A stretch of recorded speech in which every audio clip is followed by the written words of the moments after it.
देख रहे हैं वक्त से बोल और मैं हूं आपकी होस्ट मोमिन शहबाज। नजर डालते हैं आज की अहम तरीन खबरों पर।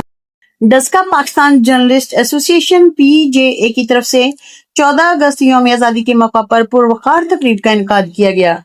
डस्का से हमारी नुमाइंदा मोहम्मद अजीम भट्ट की रिपोर्ट के मुताबिक Daska Pakistan journalist association PJA के ज़रिए एहतमाम 14 अगस्त यौम आज़ादी मुबारक पाकिस्तान के हवाले से पुरवकार तकरीर का इनेकाद किया गया।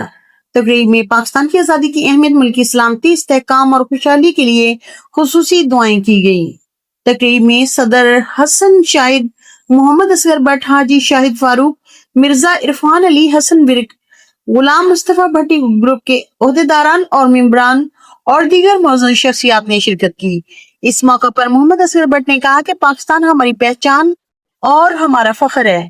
कायदे आज़म मोहम्मद अली जिन्ना के उसूलों, इत्तेहाद, ईमान और नज़्म ज़ब्त को अपनाते हुए मुल्क की तरक्की और खुशहाली के लिए अपना किरदार अदा करना चाहिए। तकरीब के इख्तिताम पर पाकिस्तान की सलामती, तरक्की और खुशहाली के लिए खुसूसी दुआ की गई और शुरका ने पाकिस्तान जिंदाबाद, पाक फौज जिंदाबाद के नारों के साथ वतन अजीज से अपनी मोहब्बत का इजहार किया। अब तक के लिए इतना ही। मजीद खबरों और अपडेट्स के लिए देखते रहें वक्त से बोल।